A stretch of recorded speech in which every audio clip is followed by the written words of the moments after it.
Bueno, Tony, vos sos un típico militante de la política. Empezaste muy joven a militar, ¿no? Sí, empecé de joven a la militancia, no por ahí en la forma partidaria, pero la política es algo que hacemos, a ver si se entiende, política con la participación en distintos lugares donde uno se ha desempeñado. Uno puede decir que hizo política toda la vida, porque hay política educativa, y hay políticas en otros ámbitos donde yo he participado. Por ejemplo, concretamente digo la docencia, ¿no? Así que, bueno, la política no es una mala palabra, por el contrario. Ahora, hoy más que nunca, que la política está presente y bueno, yo empecé desde joven, 17, 18 años. ¿Y recordás si hubo un episodio fundante que te decidió a involucrarte o en realidad fue algo que se fue dando casi sin darte cuenta? No, yo creo que todo tiene que ver en la vida con la formación familiar que uno haya tenido. Ahora, esta pregunta es importante y en esta mirada retrospectiva, que quizás no la hice siempre, aparece la figura de mi padre, ¿no? Como el afiliado número 2 al Partido Peronista. Y bueno, uno se fue haciendo un poco contestatario en su juventud, en su rebeldía. Está enfrente a una persona que ya tiene 63 años y por lo tanto los contextos históricos fueron diferentes en determinados, digamos, telones de fondo de la historia. Pero el hecho me parece que tiene que ver también con la formación y con la impronta que uno vaya desarrollando, ¿no es cierto?, de su personalidad y su identidad. Yo siempre miré mucho más afuera y siempre traté de ser o ayudar a las personas o a la gente. Y esto me pasó no solamente en la vida de joven, sino en la vida de docente. Porque yo empecé siendo joven como docente rural y soy fundador de 2 museos.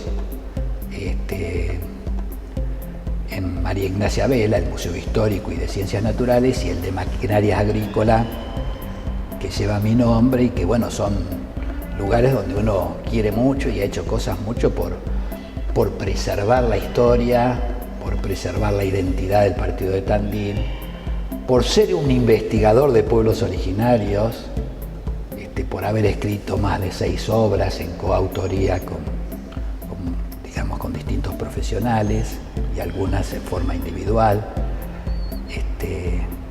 Esto me ha llevado un poco a querer trabajar por los demás. Es algo natural, algo que me gusta y que voy a seguir haciendo seguramente y que también trato de inculcarle a mis hijos. Es decir, que tu permanencia en la política hoy se alimenta de las mismas motivaciones de tu juventud.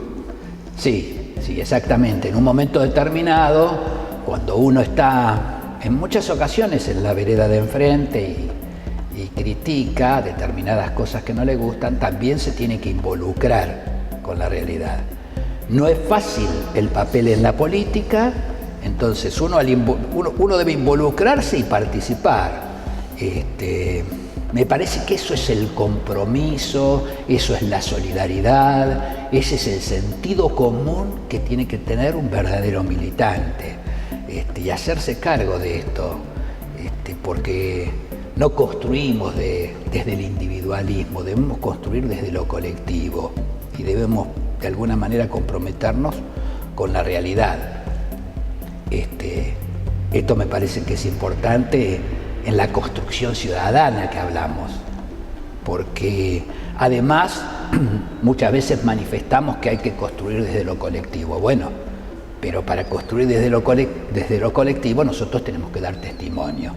Y un poco el testimonio, ¿no es cierto?, en el caso particular, es la militancia, es escribir por los demás, pero también trabajar por los demás.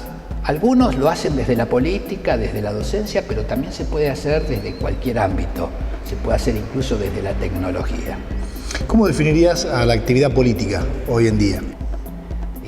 Para mí la gente es prioridad 1 en la política y yo lo puedo hablar desde la práctica concreta. Yo soy concejal en el 2º mandato, entré en el 2007 y culmina mi mandato en el 2015. Para mí lo primero es la gente.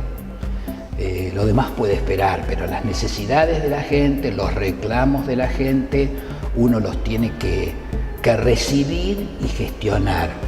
Hay veces que logramos buenos resultados, otras veces no se puede, no podemos arribar a una buena gestión, pero lo importante es intentarlo y hacerlo.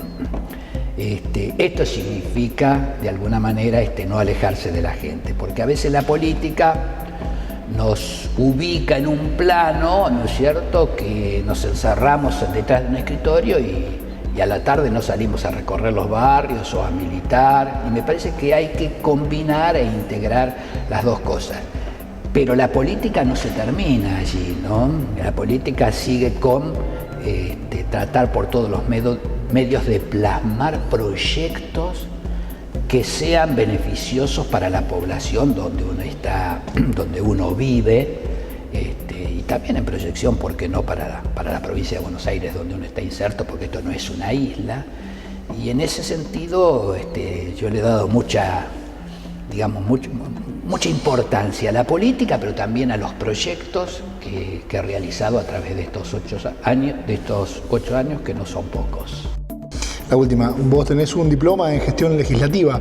Sí. ¿Eso sí, te facilitó de alguna manera tu trabajo aquí? Sí. Principalmente lo que tiene que ver con el rol. Ese es un estudio que hice yo en la UTN, y me sirvió muchísimo, porque, bueno, de alguna manera, más allá de que uno sea un político y la política sea muy dinámica, y siempre cuando hablamos de política también hablamos de organización.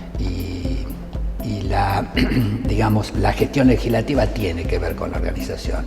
Es una organización que está integrada y uno tiene que conocer los distintos aspectos. Por eso digo, uno puede hablar con la gente, recibir a la gente, pero después esa necesidad también la tiene que plasmar en otros niveles, y para eso tiene que conocer cómo son los estamentos de la política, la organización de la política y cómo uno tiene que peticionar o hacer esa gestión.